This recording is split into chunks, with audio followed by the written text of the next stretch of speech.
Ce show dédié pour l'élévation de l'âme de Yitzhak Marco ben Doled Aduna Zecher Tzadik Livracha, de mémoire béni, Amen. J'aimerais bien vous lire un article qui est apparu il y a quelques mois déjà sur les réseaux sociaux, écrit par un non-juif italien, que je pense est remarquable. Pourquoi Israël est-ce qu'il y a de meilleur parmi les nations du monde, et ce, malgré toutes les accusations lancées contre ce pays? Il est utile de savoir et d'apprécier l'unité des Israéliens et leur volonté d'être dans la famille des nations. Je ne connais pas une autre nation sur Terre qui, depuis sa fondation, il y a 72 ans, a dû sacrifier 25 000 soldats pour assurer sa survie. Je ne connais pas une autre nation sur Terre sans frontières reconnues. Je ne connais pas une autre nation sur Terre dont la population vit sous une tension émotionnelle perpétuelle depuis sa création. Je ne connais pas une autre nation sur Terre constamment menacée d'être rayée de la carte. Je ne connais pas une autre nation sur Terre menacée par les boycotts du nord au sud de la planète. Je ne connais pas une autre nation sur Terre gagnante de toutes les guerres qui lui sont imposées, n'obtenant pas d'armistice qui leur est favorable. Je ne connais pas une autre nation sur Terre qui fournit à son ennemi de l'eau, de l'électricité, de la nourriture et des traitements médicaux. Je ne connais pas une autre nation sur Terre où, lors de visites officielles, on prononce des paroles irrespectueuses et offensantes. Je ne connais pas non plus une autre nation sur Terre qui a enregistré tant de miracles en si peu de temps. Imaginez, un juif nu et impuissant face au four crématoire et un fonctionnaire nazi qui avait la certitude qu'il allait débarrasser l'Europe du cancer juif. Ce juif pouvait-il s'imaginer que 72 ans plus tard, d'autres juifs voleraient sur des F-16 dans le ciel d'Israël et au-dessus d'Auschwitz? Ce juif pouvait-il imaginer que la population d'Israël aujourd'hui serait 10 fois celle de 1948, l'année de la création de l'État? Ce juif pouvait-il imaginer qu'en Israël, on est beaucoup plus heureux que dans nombre de pays européens? Petite parenthèse, si on regarde le rapport annuel du bonheur sur Terre, Happiness World Report, sur 156 pays, donc tous les pays du monde, Israël est le 13e, avant la France, avant l'Amérique, avant beaucoup de grands pays occidentaux modernes. Je ferme la parenthèse. Ce juif pouvait-il imaginer qu'Israël a la plus grande production de publications scientifiques par habitant dans le monde? Ce juif pouvait-il s'imaginer qu'Israël est la nation avec le ratio le plus élevé des diplômes universitaires par rapport à la population dans le monde? Ce juif pouvait-il imaginer qu'Israël est le pays qui, en proportion de sa population, a le plus grand nombre de start-up dans le monde? Ce juif pouvait-il imaginer qu'Israël est le pays qui détient le plus haut pourcentage dans le monde d'ordinateurs domestiques par habitant? Ce juif pouvait-il imaginer qu'Israël est le pays qui a absorbé le plus grand nombre d'immigrants sur les 50 dernières années? Malheureusement, vous ne trouvez pas ces nouvelles dans les médias, car cela ne cadre pas avec le stéréotype utilisé qui dénonce Israël comme un occupant sioniste colonialiste. Dans la conscience du monde, le mot Israël doit être assimilé à un agresseur. Mais l'État juif, en dépit des médias qui lui sont hostiles, des politiciens qui ne manquent pas de cynisme à son égard, fait la démonstration qu'il est capable d'offrir ce qu'il y a de meilleur pour le profit de l'humanité. Les terroristes et leur soutien de par le monde ont la détestation d'Israël parce qu'il est une lumière pour les nations qui, dans cette partie du monde, sont un océan d'obscurantisme. El Foglio. D'abord, je tiens à féliciter chaleureusement l'auteur non-juif de cet article-là. Baruch Hashem, il n'a pas froid aux yeux, dit la vérité, et dans le contexte qu'il décrit des médias, il faut être courageux pour dire la vérité. Je voudrais quand même ajouter quelques petits points.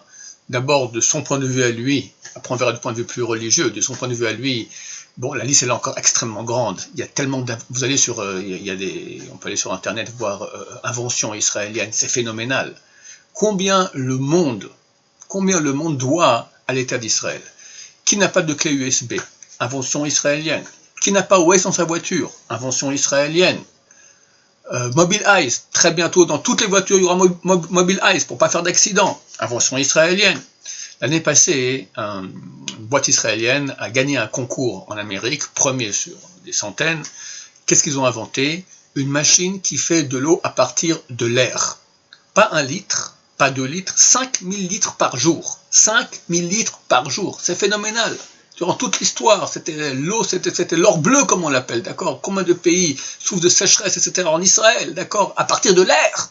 Mais c'est extraordinaire. Bon, l'auteur de cet article, en tant que non-juif qui veut vanter Israël, il a fait très bien. Moi, j'aimerais voir plus au niveau juif, On ne commence pas il y a 72 ans, notre vie, avec la création de l'État d'Israël. On a commencé il y a 3300 ans. Qui aurait cru, il y a 3300 ans, ou il y a 2000 ans que le peuple d'Israël part en exil? On va être plus précis, il y a environ 1800 ans. 1800 ans, d'accord? Les Juifs quittent la terre d'Israël, ils partent en exil, beaucoup chassés par les Romains. Qui parmi eux aurait cru, d'abord qu'ils tiendraient en tant que peuple? Tous les peuples qui sont partis en exil se sont assimilés. On est resté un peuple. Comment on a fait pour tenir? Les plus grands noms de l'histoire, Pascal, Einstein, posent la question. Comment ça, on a posé la question à Einstein, un journaliste. Si vous aviez eu le choix de rencontrer une figure de l'histoire, qui auriez-vous voulu rencontrer? Tout le monde s'est attendu qu'ils disent Newton, Pythagore, des grands scientifiques. Il a dit Moïse. Moïse, pourquoi Moïse? Il dit, je repousse la question suivante. Moïse, est-ce que tu croyais vraiment que ton peuple resterait un peuple perpétuel pendant 3300 ans? De son point de vue laïque, c'est un laïque, Einstein, mais il a remarqué, c'est pas normal, c'est extraordinaire. Et tout ce que la Torah a prévu, c'est réalisé. Qu'on sera en exil, qu'on sera dispersé sur toute la terre, qu'on sera sans cesse expulsé d'un pays à l'autre, qu'on nous blâmera, on parle de nous dans les médias sans cesse, pas les médias actuels, de tous les temps, d'accord, de façon tout à fait non proportionnelle à notre quantité.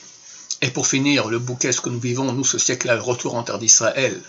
La terre d'Israël qui était une terre aride va donner ses fruits. La Gemara, dans le traité Sanhedrin, page 98a, dit, tu n'as pas de signe plus clair que c'est la fin, que c'est le retour.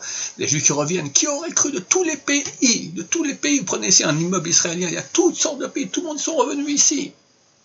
Cette terre qui était un désert aride devient un jardin potager. Les agronomes israéliens, ils vont dans le monde entier pour enseigner aux autres comment faire. Le seul pays au monde où le désert perd du terrain par rapport à la verdure, c'est en Israël. Dans tous les pays, c'est exactement le contraire. Tout cela a été prophétisé. Dans la Gemara, comme je citais, regardez, c'est extraordinaire. Yechezkel 36, il raconte ce retour. Je vous ramènerai les villes qui étaient détruites seront rebâties. Vous foisonnerez de nouveau sur la terre, elle donnera ses fruits. Extraordinaire, en train de vivre ce grand miracle. Qui l'aurait cru? Et en plus, on est un exemple pour les nations. Ici, on n'est pas la seule démocratie parmi des pays tous des totalitaires terribles. Un exemple, comme il a cité. J'aimerais montrer que non seulement c'est une donnée, mais c'est une donnée qui a été prophétisée. C'est une donnée juive. Il y a un verset que nous citons, nous, les religieux, pratiquants, avant. Beaucoup commencent la prière à Odou, d'autres à Shem Melech, d'accord? Nous, on commence avant les Korbanot. Et il y a là-bas une citation qu'on cite tous les jours. Une prophétie, c'est le dernier verset du prophète Tzfania. Je vous lis directement la traduction en français. En ce temps, je vous ramènerai, donc on parle de la fin des temps, je vous ramènerai, en ce temps je vous rassemblerai, donc Dieu va nous rassembler de tous les pays, car je veux faire éclater votre renommée et votre gloire parmi toutes les nations de la terre, en ramenant vos captifs sous vos propres yeux, dit l'Éternel. Faire éclater notre renommée, notre gloire parmi toutes les nations de la terre. On est en train de vivre cela. Comment ça se fait que c'est un pays qui, Bibi Netanyahu a dit, il n'y a pas un jour où il n'y a pas un chef d'État qui m'appelle pour commencer à faire des affaires, des start-up, etc., la high-tech en Israël. Bon, on pourrait continuer beaucoup. Baruch Hashem, on n'est pas un peuple qui date d'il y a 70 ans, d'il y a 3000 ans, et on a réussi à pourfendre toute l'histoire, à survivre, rester nous le peuple juif, et aujourd'hui on réalise les prophéties que la Bible a annoncées il y a tellement longtemps. Dans cet article, donc, ce courageux journaliste a cité 2 points. Le premier, donc, ce que lui-même appelle miracle israélien, d'accord, extraordinaire. Deuxième point, il cite la haine des nations, l'obscurantisme face à la lumière qu'amène le peuple d'Israël à l'humanité. J'aimerais là aussi parler de façon plus juive, plus profonde, montrer que ce n'est pas un phénomène qui est, hélas, nouveau.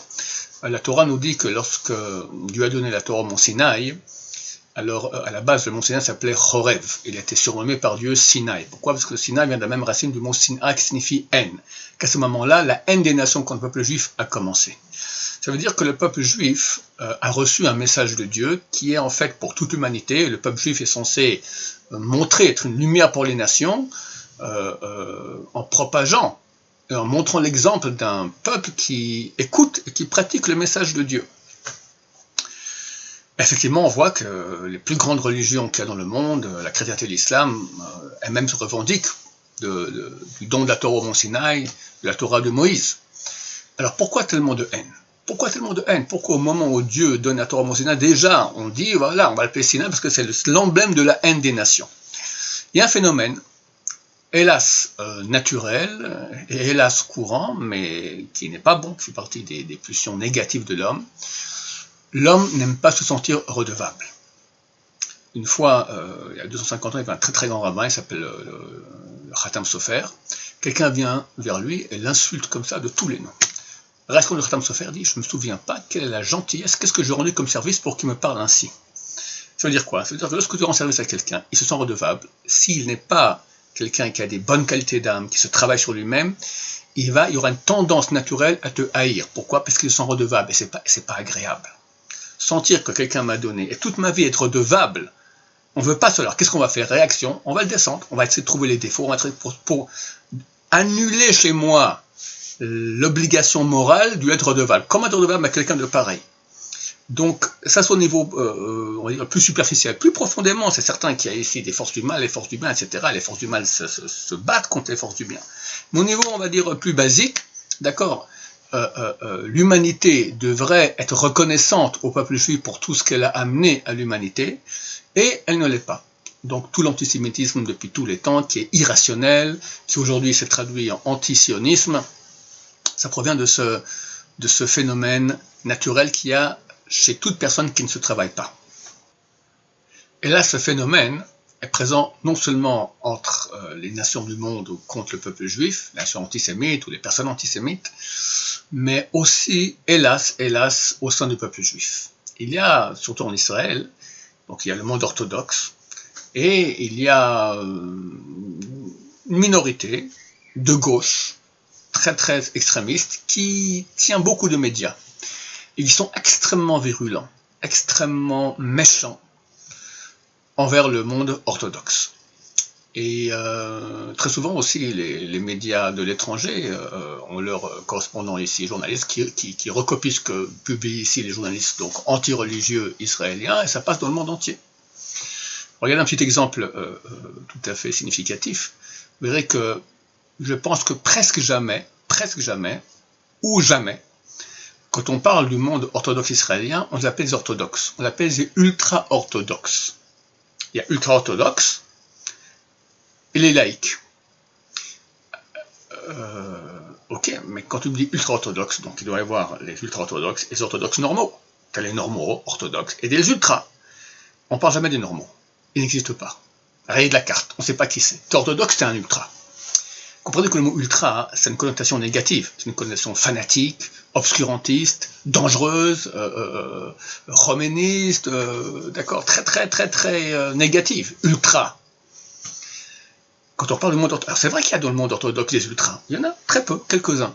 Mais quand on a besoin de critiquer, on prend voilà, ces quelques-uns qui sont qui jettent des pierres sur les flics, etc. Alors, c'est des minorités grossouffles de rien du tout, vraiment, aucune valeur. Mais hop, ils sont mis sur un pédestal, on les filme, on publie, on en parle, etc., et on met dans le même panier tous les orthodoxes. Ce sont tous des ultras, fanatiques, obscurantistes, dangereux, romanistes, etc. Et ça, c'est insoutenable. C'est faux. Et je pense que cette haine, on peut appeler ça ainsi, il y a des gens qui ont parlé dans les dernières élections sur les orthodoxes, quand un maire d'une ville a dit c'est le cancer d'Israël, d'accord, c'est terrible, comment parler comme ça, vraiment, des fois on entend des choses comparables à ce que les nazis disaient sur le peuple juif, comme ça, en Israël, sur les orthodoxes. De quoi ça provient? Du même principe, le monde de la Torah donne énormément à l'État d'Israël, au peuple juif. D'abord, on va parler au niveau rationnel, et puis après au niveau irrationnel.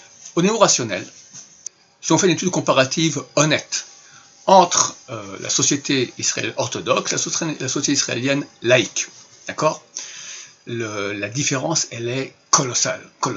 Toujours on peut trouver un religieux qui a violé une fille, toujours on peut trouver un religieux qui est un dealer en cocaïne, toujours on peut trouver un religieux qui a fait un super sale coup. Oui, bien sûr qu'il y en a.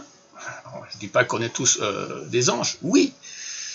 Mais c'est très malhonnête d'aller le prendre lui et critiquer. Oh, regardez comment un religieux il a fait. C'est vrai qu'on attend de religieux qu'il soit plus, mais c'est pas encore légitime à ce point de critiquer, parce qu'il y a une tendance après les gens, ils mettent tout le monde dans le même panier, c'est une bonne occasion encore de taper du sucre sur le dos des religieux. Faisons une étude comparative, D'accord? Je prends une société israélienne, laïque, ou n'importe quelle société du monde. Je défie, d'accord? Il n'y a aucune société au monde, on va dire occidentale et moderne. Je ne parle pas maintenant d'une tribu, une contrée encore primitive, d'accord, qui ont peut-être des statuts différents. Je parle d'une société moderne qui a une moralité aussi grande qu'il y a dans le monde orthodoxe israélien. Mais c'est phénoménal. Prenons. Alors, il faut prendre tous les chiffres, d'accord? Combien y a-t-il d'adultères dans le monde orthodoxe? Il y en a. Mais c'est clair qu'il y en a beaucoup, beaucoup, beaucoup moins que dans le monde laïque. Pourquoi? Parce que dans le monde laïque, c'est presque normal, d'accord? Avoir une maîtresse, avoir un amant, ça se fait. Dans le monde orthodoxe, jamais de la vie, c'est extrêmement grave, c'est un des 10 commandements, ça se fait pas du tout. Alors il y en a, bien sûr qu'il y en a, mais quel pourcentage? Minuscule, minuscule. Combien y a-t-il de violence dans le monde orthodoxe? Il y en a, mais ça n'a rien à voir avec le monde laïque. Pourquoi? C'est très simple. Un jeune homme orthodoxe, quand il va à l'école, qu'est-ce qu'on l'enseigne? On l'enseigne à ne pas frapper, on l'enseigne à ne pas voler, à ne pas dire des gros mots, à être honnête, à faire la Torah, à être bon, à être tout ce que la Torah enseigne comme moralité, et c'est un gros paquet. Un jeune homme laïque, un petit enfant laïque. Alors il y a l'école, puis après l'essentiel de son éducation se fait après l'école. Comment? Sur Internet. Il regarde des films. Je sais pas, il y a des chiffres, mais c'est phénoménal le nombre d'heures de films, des centaines de milliers qu'un enfant a vu durant sa vie, qui sont principalement de la débauche sexuelle et de la violence. Alors, qu'est-ce qui va sortir du pauvre gosse? D'accord? Alors, il sera un débauché sexuel. Aujourd'hui, encore dans le cadre de notre étude comparative, d'accord? Dans le monde laïque aujourd'hui, il y a une addiction à Internet phénoménale. Et hélas, très grande aussi à la pornographie. Énorme. Dans le monde orthodoxe, il y en a aussi. Mais combien? C'est très petit par rapport au monde laïque. Idem la violence. Le petit enfant qui voit sans cesse des scènes de violence, il devient violent. Dans le monde orthodoxe, il n'y a pas de film, il n'y a pas de télévision, d'accord? Et s'il y a, c'est des dessins animés qui ont été vérifiés, que ça va, il n'y a pas trop de problèmes. Donc les réactions, elles sont normales. Combien il y a d'assassinats dans le monde orthodoxe? Presque pas. Combien dans le monde laïque? Il y en a. Violence dans les couples. Alors il y en a aussi dans le monde orthodoxe, mais beaucoup moins. À tous les niveaux. Honnêteté. Aujourd'hui, pour réussir, il faut magouiller. Dans le monde orthodoxe, on t'enseigne à ne pas magouiller. Alors, tu as des magouilleurs, mais combien? De nouveau, beaucoup moins, parce qu'il y a un message qui est donné par le cadre éducatif, il donne sans ces messages au contraire de moralité. Donc, il y a des résultats, c'est évident. Combien il y a de drogue dans le monde orthodoxe? Il y en a, mais beaucoup moins. J'ai fait un cours il y a quelques années, et c'était, je pense, il y a 15-20 ans. C'est bien simple. J'ai appelé ces deux cours l'Empire du bien. Je parlais aussi du monde orthodoxe. J'ai pris le bottin de téléphone, il y a un bottin de téléphone orthodoxe, d'accord, ici à Jérusalem, aussi dans d'autres villes orthodoxes d'Israël. Et j'ai pris dans le bottin, il y a ce qu'on appelle les gmachim. C'est quoi les gmachim? Les gmachim, ce sont des organismes d'entraide gratuits. Et j'ai pendant 1 heure, 2 fois une demi-heure, lu le bottin. Là, j'ai pris celui de cette année, voilà, regardez ici, c'est toutes les pages vertes. Vous voyez qu'il y a des pages vertes ici. C'est 98 pages. J'ai fait grosso modo, par page, il y a entre 45 et 50 familles qui sont citées. Ça fait 5000 personnes qui proposent gratuitement tout ce que tu peux imaginer de choses qu'on peut avoir besoin. C'est inimaginable. Dans mon quartier, il y a un gmar des enfants perdus. Quelqu'un maintenant, il y a un enfant, c'est voilà, quelqu'un qui s'occupe, aller retrouver, etc. Un gmar pour les landaux. Moi, j'ai eu 8 enfants, j'ai jamais de ma vie, on a acheté un landau. Chaque fois qu'on a un enfant, on va en prendre du gmar, un landau pendant quelques mois, on le rend. J'ai eu 8 enfants, comme je l'ai dit, j'en ai 7 filles. Bon, Hachem. 7 filles, donc il faut les marier. Robe de mariage, ça coûte une fortune. On va à un gmar. Tu as besoin d'un compte Selig avocat, tu as besoin maintenant de reconnaissance de signature, tu as besoin maintenant d'empreintes digitales, tu as besoin maintenant d'une perceuse à béton, tu as besoin d'argent. Tu as besoin, mon voisin, il a un gmar de centaines, je sais pas combien, mais des millions, il prête des 50 000 $, 100 000 $, c'était comme ça, gratuitement, sans intérêt, d'accord? Tout ça pour aider l'empire du bien, mais je défie, où est-ce qu'il y a une société pareille dans le monde? Ça n'existe pas, Il y avait à l'époque un cinéaste non juif, est venu à la yeshiva dans ce cadre d'un film, filmer un peu, on a discuté comme ça. Il m'a dit qu'il était extrêmement surpris. Évidemment, cinéaste, donc il fréquente, ici en Israël, il a fréquenté beaucoup de milieux de gauche. Il était étonné, il était choqué par la haine qu'ils ont du monde religieux. Il se montrait un peu à quel point que lui, il est venu, il a vu, de quoi vous parlez, vous inventez des trucs. Pourquoi? C'est pas dans Comme a écrit le journaliste italien, ça se fait pas de parler sur Israël bien. On parle que ce sont des colonialistes, des agresseurs. Alors le religieux doit être un roméniste, un ultra. Au contraire, regardez combien de biens ils amènent. Vous savez quel type d'organisme qu'il y a encore ici en Israël? C'est phénoménal. Il y a un type qui s'appelle le Rav Führer. Il n'a jamais fait d'études de médecine. Tous les médecins du monde, tous les professeurs le connaissent. Ils sont à genoux devant lui. Il connaît tout sur la médecine. Il connaît pour chaque maladie, qui est le meilleur spécialiste au monde, pour chaque cas, etc. On l'appelle, c'est gratuit. C'est gratuit, complètement gratuit. Très souvent, il a organisé El Al ne voyage pas à Shabbat. Il a fait venir un avion d'El Al exprès, tout ce qu'il faut avec. Donc c'est sur des dizaines d'employés qui viennent exprès pour faire partir un vol spécial pour vite amener quelqu'un à l'étranger se faire opérer. Cette année, il a voulu faire un dîner gala. Il a besoin de millions, évidemment. Tout ça c'est gratuit. Il donne du counseling, etc., etc. Mais étant orthodoxe, il est de Bnei Brak avec les gosses, etc. Donc il a amené des artistes à son dîner gala, mais tous des hommes, pas des femmes. S'est levé à la gauche israélienne, waouh, scandale, antiféminisme, machin, ça a fait un tollé général dans l'autre sens. Tous ceux qu'il a aidés, et lui, c'est pas t'es religieux, je t'aime pas, jamais de la vie, il aide tout le monde. Une artiste, pas du tout de Sanoua, pas du tout religieuse, elle dit, moi, ma mère était malade, je l'ai appelée, ils l'ont sauvée. Et au contraire, Baruch Hashem, alors il n'a pas fait des Nigala, c'était annulé, mais les gens d'Israël entier ont fait des dons, il a eu quoi, 10, 20 fois plus que ce qu'il aurait eu au Nigala. Il fait ça gratuitement pour aider. Et l'orthodoxe de Bnei Brak, Zaka. Zaka, c'est un organisme qui date au moins d'il y a 25 ans, d'accord. En l'année 2003, un ministre britannique a proposé que Zaka reçoive le prix Nobel. Ils ont reçu d'autres prix aussi. Qu'est-ce qu'ils font? C'est à cause des malheureux attentats qui avaient été très fréquemment en Israël, ils sont devenus spécialistes dans l'identification des cadavres, d'accord. Ils aident d'abord en Israël. Dans tous les cas, on les appelle catastrophes, mais ils ont aidé aux Twin Towers, ils ont aidé dans tous les tremblements, au tsunami en Thaïlande, partout, ils vont là-bas, gratuitement, aider, c'est les seuls qui vont et qui sont super spécialistes pour reconnaître les corps, etc. Mais il faut les voir, avec les péotes, les barbes, des ultra-orthodoxes, des vrais ultra-orthodoxes. Qui fait ça dans le monde? Il y a un organisme qui date il y a quelques années ici en Israël, Yedidim. C'est sur la route, panne.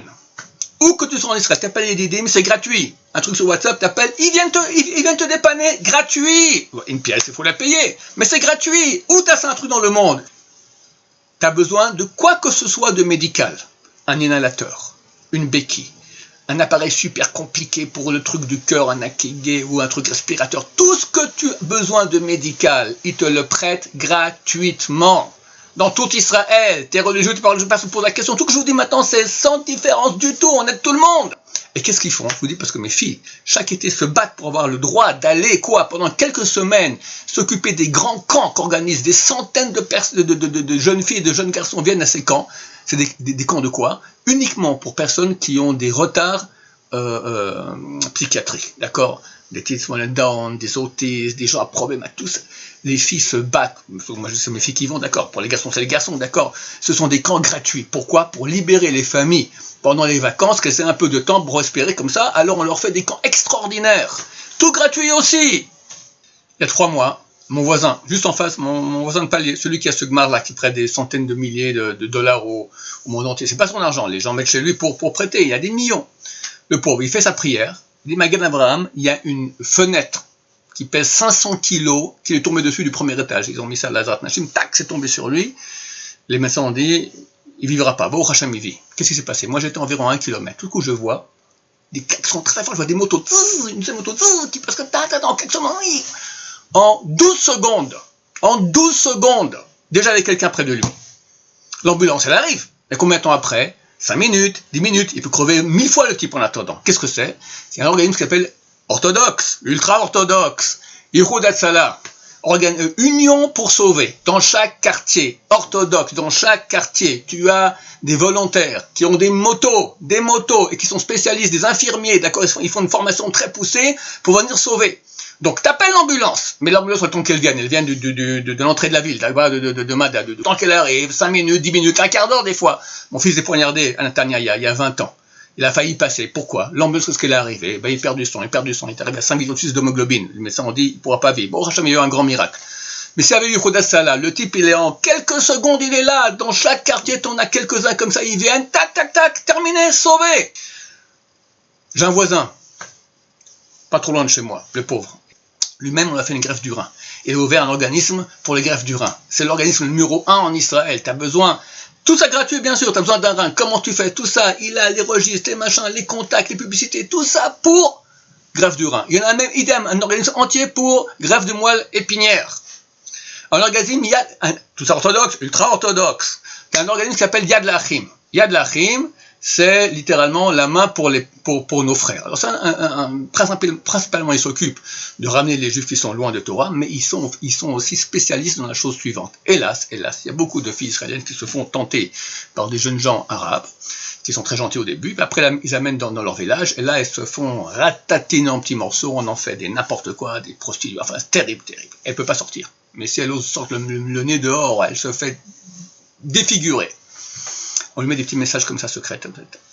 Elles appellent et ils font des ultra-orthodoxes, des missions commando, aller sauver ces filles par centaines, les amener dans des endroits secrets où ils seront en sécurité, etc., les remettre, les retaper.